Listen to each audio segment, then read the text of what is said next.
Okay, so buckle up, because today we are diving deep into a version of Paris that you might not recognize. Bye. The Paris of the future. Okay. 2073 to be exact. Oh. We are opening up Paris in 2073 AD, Time Traveler's Journal. Wow. And let me tell you, this book is eerie, Yeah. but it's also fascinating. Interesting. And to help us unpack all of the mystery and intrigue, we've got expert speaker with us today. Hey, everyone. I'm excited about this one time travel in a deserted Paris. Sign me up. Right. Let's do it. So the book wastes no time getting right into the action. Okay. Our time traveler lands in Paris on September 5th, 2073.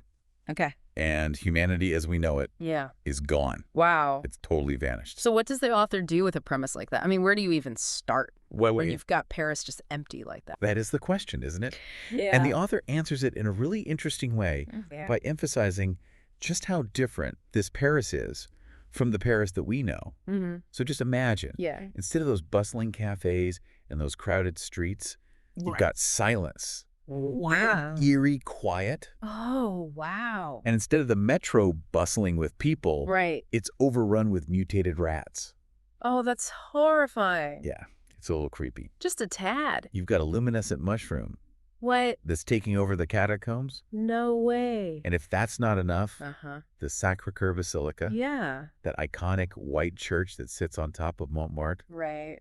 it's glowing It's glowing. in the dark. Glowing. It's wild. It's like this beacon in this empty city. Wow. So, like, are we talking like an eerie green glow or more like... Yeah, it's an eerie green glow. Oh, man. It's very otherworldly. Okay, so we've got like creepy rats and glowing churches, and we're like one haunted doll short of a horror movie here. Pretty much. So how does the author make this feel like sci-fi and not just straight up scary? Well, that's where those vivid descriptions come in. Okay. I mean, you can practically hear the wind whistling through the empty streets. Yeah. You can practically feel the silence pressing in on you. Wow. It's that contrast, you know, Yeah. the Paris we know, Right. bustling with life Full of people.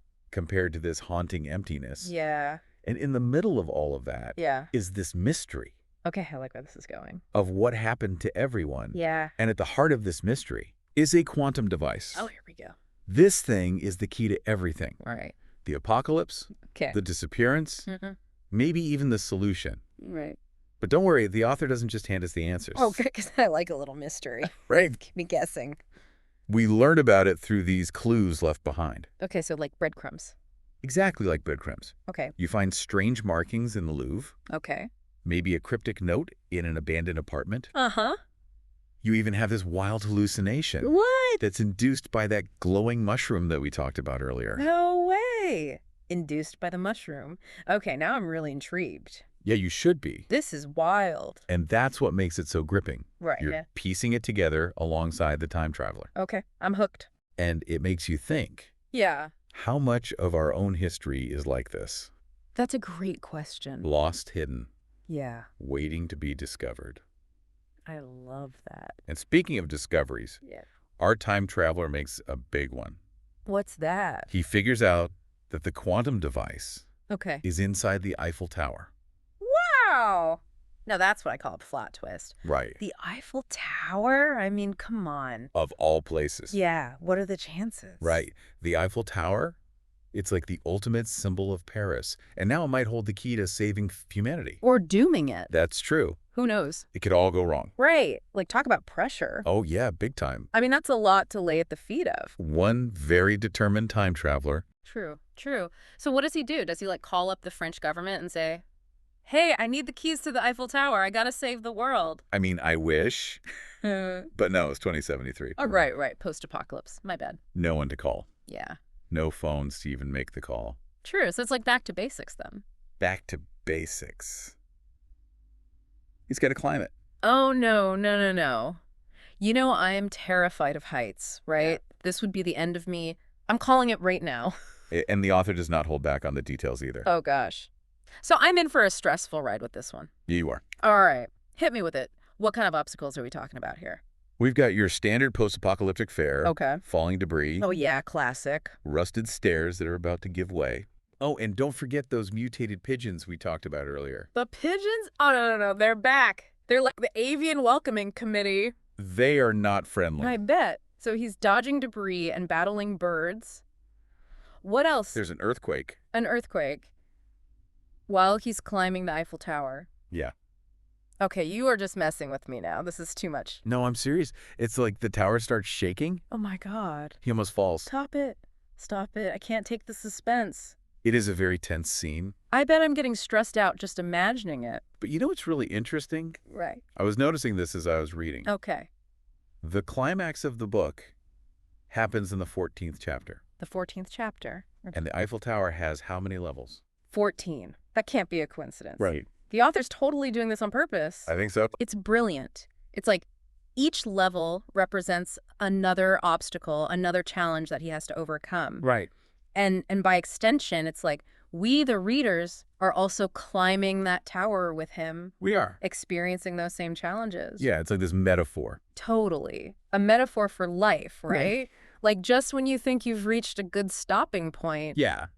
there's another level to climb. There's always another level. And sometimes it feels like that level's going to crumble beneath your feet. Oh, for sure. For sure. But we climb anyway, right? We do. Because the view from the top, Yeah. it's worth it. It's got to be. It's gotta be. Okay, so we're talking about these obstacles and challenges. Yeah. And we can't forget about those pigeons.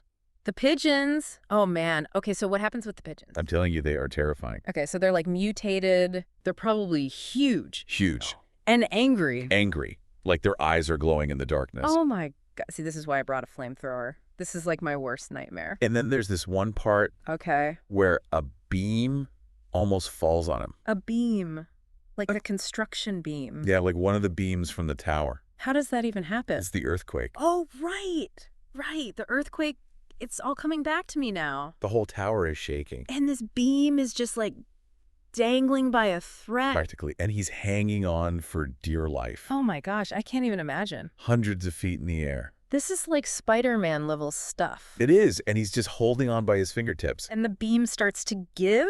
It does. He can hear it. Ugh, the metal groaning, I bet. You can practically feel the desperation. This is like an action movie. Yep. Playing it on the Eiffel Tower. And somehow, he Yeah. finds the strength to pull himself up. Phew! He's got some serious upper body strength. He does. He does. I would have been toast. Like, game over. Thanks for playing. It's a turning point in the book, though, How so? because it shows what he's willing to risk That's true. I mean, he's literally staring death in the face. to achieve his goal. Which is... Saving humanity. Right. Right. Right. Of course. How could I forget? It really raises the stakes. Yeah, for sure. It makes you really think, what would I do if Yeah. I was in that situation? What would you be willing to risk? That's a tough one. I mean, a delicious pastry from a Parisian bakery? Maybe not my life, though. That's fair. That's fair. But, you know, there's one little detail in this whole climb that I wanted to come back to. Okay, what's that? So the author doesn't skimp on the details. Right. Lots of description. Very vivid. And during this climb, there's this part where the time traveler finds a hidden cache. A hidden cache, like a secret stash. Yeah, like a little hidden room. Ooh. Okay. What's in it? He finds food. Okay. That makes sense. He's got to eat. But it's not just any food. Don't tell me. Don't tell me. Is it That's French delicacy. French delicacies? Ooh la la. We're talking cheese and wine. And a bottle of very fine cognac. Cognac. Now, that's classy. Even in the apocalypse, the French know how to live it up. Right. I mean, who am I kidding? I'd probably be chugging ketchup packets if I was stuck in a post-apocalyptic wasteland. But no, this guy, he's got standards. He's got cognac. What more could you ask for? All right. It's like a little glimmer of hope in the midst of all that chaos. It's like this reminder that even in the darkest of times, Yeah. there's still beauty There's still pleasure. to be found. I love that. And you know what they say? A little cognac never hurt anybody. It might even give you the strength to face whatever's waiting for you at the top of that tower. Okay, I'm going to bite. What's Yeah. waiting for him at the top of the tower? Well, he finds it. The quantum device. He does. This powerful piece of technology. That holds the key to everything. Exactly. Oh, man. Talk about cliffhanger. Right. So what does he do? Well, to find out the answer to that question, Yes. you'll have to join us for the final part of our deep dive. Okay. You've officially got me on the edge of my seat. I'm ready for part 3. Okay, so here we are at the top of the Eiffel Tower with a time-traveling conundrum on our hands. What do you do when you've got a device that could potentially rewrite history? Right. Like, where do you even begin? It's the ultimate what-if scenario. It really is. Yeah. And the author doesn't let us off easy with this one. Oh, no, not at all. No simple answers. No magic reset buttons. Definitely not. It's all about the choices and the consequences. Which is kind of how life really works, right? Exactly. It's that whole butterfly effect thing. Where one small change could ripple out in ways you could never imagine. And that's what makes this so compelling, I think. For sure. It's like, okay, so you go back and you prevent this disaster from happening. Yeah. But what if by doing so, you create another one even worse? Right. Or what if you accidentally erase something beautiful, something important? That's heavy stuff. It is. It makes you question everything. It does. And the author doesn't shy away from that at all. No, he really doesn't. If anything, he leans into it. Oh, totally. Like he's challenging us to wrestle with these ideas right alongside the time traveler. And it's not just philosophical pondering either. Right. There's action, too. Oh, yeah. There's still that element of suspense and danger. Because remember this device. Yeah. It's not exactly user-friendly. Like no instruction manual. Yeah. No YouTube tutorial. One whatsoever. Oof. So he's figuring it out as he goes. Pretty much. Talk about pressure. And talk about responsibility, too. Oh, absolutely. Like if you have the power to change the past, yeah. shouldn't you at least try? But what if you make things worse? Right. What if you mess it all up? It's like that old saying, be careful what you wish for. Exactly. You might just get it. And then what? So what does our time traveler decide to do? I need to know. Well, he makes a choice. Okay.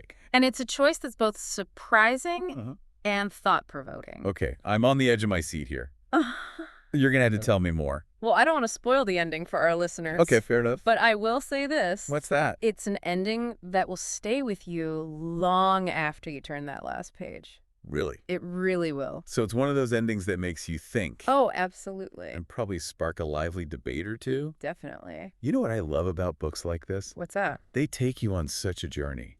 They do. Not just through the story itself, but also through your own thoughts and feelings. It's like you're right there with the characters experiencing everything they're going through. Exactly. And grappling with those same tough questions. It's a wild ride. It really is. But it's one worth taking. Couldn't agree more. Well said. So there you have it, folks. Paris in 2073 AD.